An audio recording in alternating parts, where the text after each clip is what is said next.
آج یہاں اپنی بات کے کرنے کا آپ لوگ ذکر کر رہے ہیں فون کالز کا.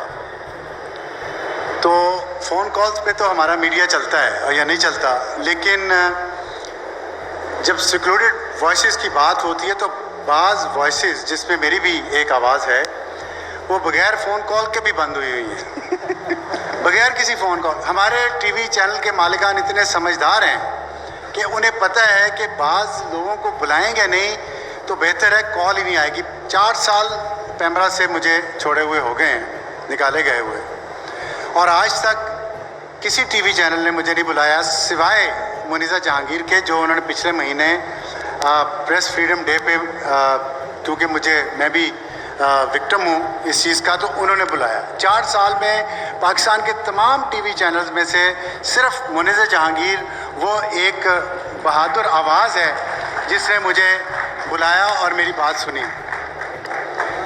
کوئی اخبار میرا آرٹیکل نہیں چھاپ سکتا, نہ چھاپتا ہے نہ کہتے ہیں.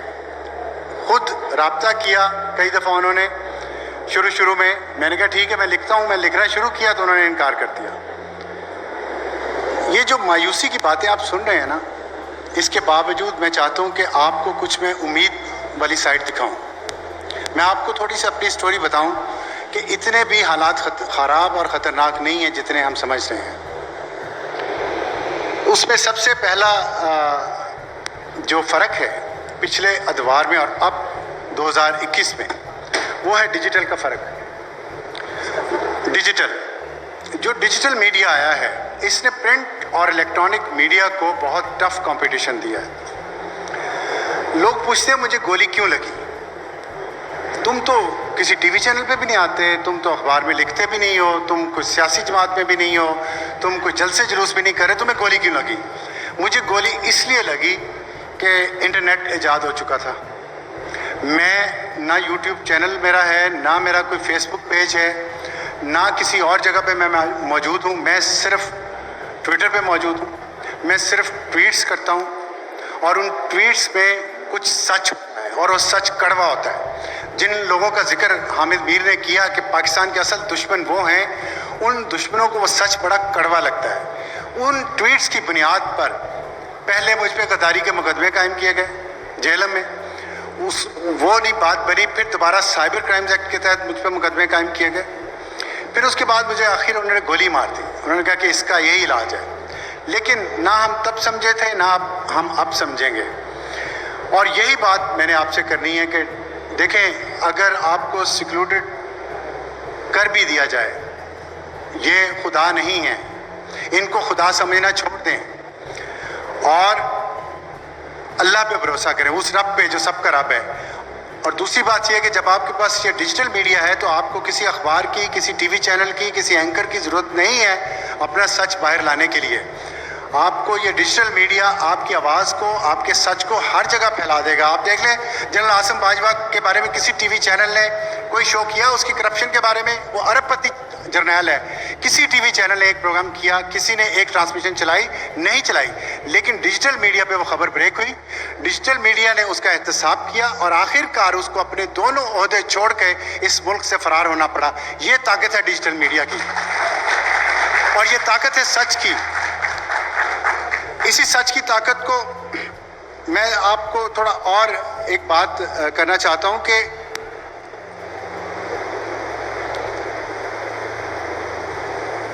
یہ جو علی کرد صاحب نے کسی جنرل کا نام لیا تھا آج, یا جنرل کا ذکر کیا تھا, میں بھی آپ کو ایک واقعہ سناتا ہوں جنرل کا, کہ آپ فیصلہ کریں سب پاکستان کے شہری اور جرنلسٹ بھی کہ وہ کس سائڈ پہ ہونا چاہ رہے ہیں, سیکلوڈڈ سائڈ پہ یا پروٹیکٹڈ سائڈ پہ. جب میں پیمرا کے چیئرمین تھا تو اس وقت عامر لیاقت ایک اینکر ہوتے تھے, وہ بڑے چہیتے ہیں. انہوں نے آج صبح میں سن رہا تھا ان کا, انہوں نے کسی کو انٹرویو میں کہہ رہے تھے میرا تو وہ بچپن سے خیال کرتے ہیں. اب بچپن سے جن کا وہ خیال کر رہے تھے, میں آپ کو ایک واقعہ سناتا ہوں جو سچا واقعہ ہے اور میرے سامنے ہوا ہے, اس لیے میں اس کی گواہی دے رہا ہوں کہ انہوں نے پاکستان کے تمام جو آزادی پسند صحافی تھے, جو سول سوسائٹی کی اسٹرانگ وائسز تھی, ان کے خلاف انہوں نے پروگرام شروع کر دیا بول ٹی وی پہ 2017 میں.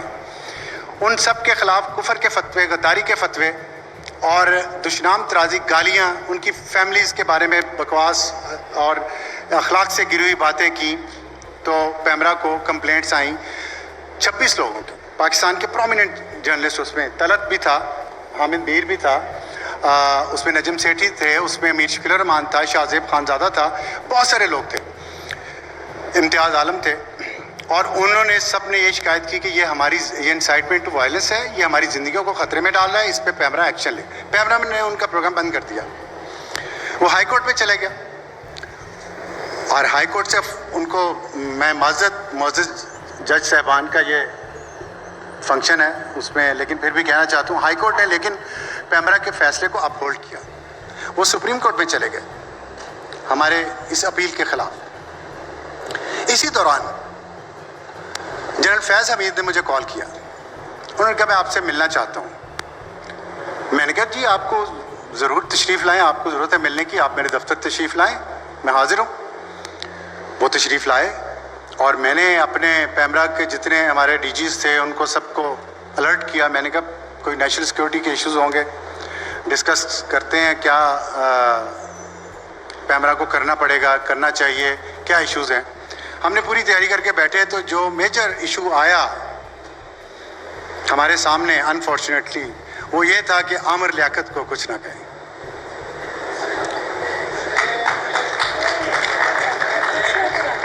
کچھ نہ کہیں، عامر لیاقت کو کچھ نہ کہیں، ایسے ہی کہا گیا. خیر میں نے کہا جی یہ تو نہیں ہو سکتا. وہ تو کاؤنسل آف کمپلینٹ میں کیس چلا گیا. کاؤنسل آف کمپلینٹ، طلعت بھی اس میں کمپلیننٹ تھے اس میں، اور طلعت نے جو کمپلینٹ لکھی تھی اس کے الفاظ ابھی بھی میرے دل پہ نقش ہے. اس کی ذاتی باتیں اس لیے میں کرنا نہیں چاہتا، لیکن بہت دکھی دل سے اس نے وہ کمپلینٹ کی تھی، اس کو یاد ہوگا. تو میں نے کہا جی یہ تو نہیں ہو سکتا.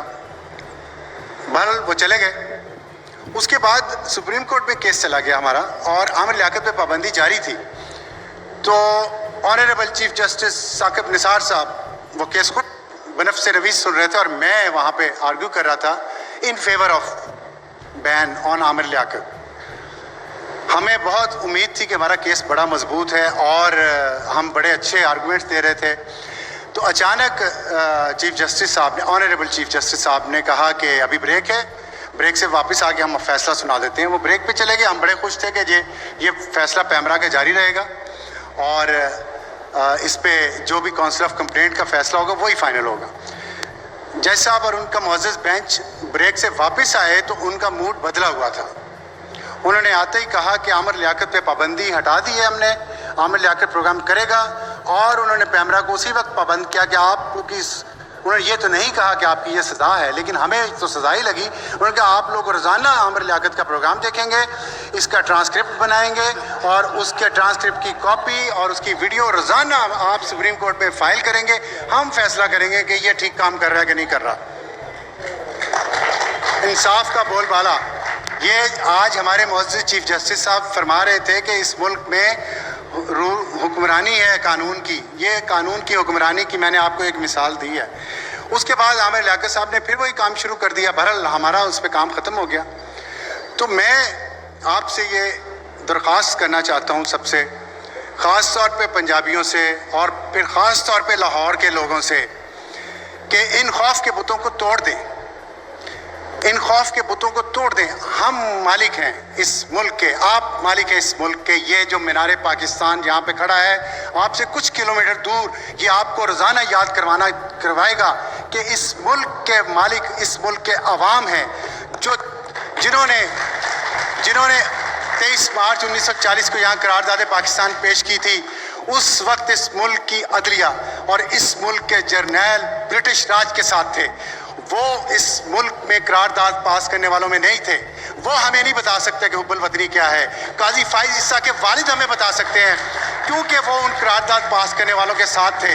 لیکن جو یہاں کی اشرافیہ تھی وہ عوام کے ساتھ نہیں تھی. یہ ملک عوام نے بنایا، اپنی جدوجہد سے بنایا ہے، جمہوری طریقے سے بنایا ہے، آئینی طریقے سے بنایا ہے. اسی لیے اس ملک کو حفاظت بھی عوام ہی کر سکتے ہیں، آئین ہی کر سکتا ہے، جمہوریت کا نظام ہی کر سکتا ہے. کوئی جج، کوئی جرنیل، اس کو یہ حق نہیں ہے کہ وہ آئین کی لائن کراس کرے یا وہ جو آئین میں اس کو اختیارات دیے گئے اس سے تجاوز کرے، یا وہ ان لوگوں کو پروٹیکٹ کرے جو ہم پہ گولیاں چلاتے ہیں، جو ہماری آزادی کو سلب کرتے ہیں، جو اپنے آپ کو احتساب سے بالا تر سمجھتے ہیں.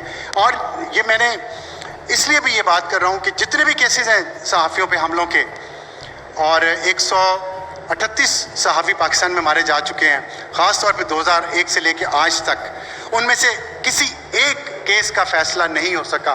میرا سوال ہے چیف جسٹس، معزز چیف جسٹس آف پاکستان سے، کہ ایک کیس کا فیصلہ تو کر دیں کسی کا.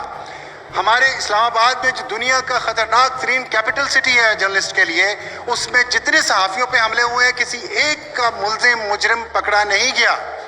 کیا یہ باعث شرم نہیں ہے ہمارے نظام انصاف کے لیے اور ہمارے پروسیکیوشن کے سسٹم کے لیے اور ہماری پولیس کے لیے؟ پھر آپ کہتے ہیں یہاں صحافت آزاد ہے، یہاں آزادیاں ہیں.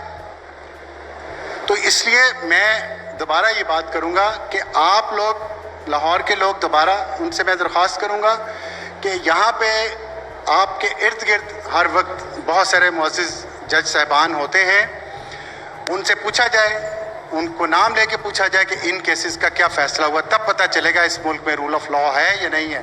اور میں اپنی بات کا اختتام کرنا چاہتا ہوں. اس جو قاضی فائزی صاحب نے ابھی فرمایا، تھوڑی دیر پہلے ہم راستے میں سن رہے تھے، ان کی تقریر بھی سنی، چیف جسٹس صاحب کی تقریر بھی سنی ہم نے موٹر وے پہ، تھینکس ٹو انٹرنیٹ، کہ we will not beg for our rights. یہ فیصلہ کرنا پڑے گا ہمیں. ہم اپنے رائٹس کے لیے بھیک نہیں مانگیں گے. ہم برٹش راج کے انڈر نہیں رہ رہے، ہم نے تب نہیں بھیک مانگی تو اب کیوں بھیک مانگیں؟ ہمارے ٹیکس پیئرس کے پیسے سے یہاں یہ ملک کا نظام چلتا ہے. جب ہم ٹیکس دیتے ہیں تو ہم اپنے رائٹس بھی مانگیں گے اور ان رائٹس کی حفاظت بھی کریں گے انشاءاللہ. Thank you very much.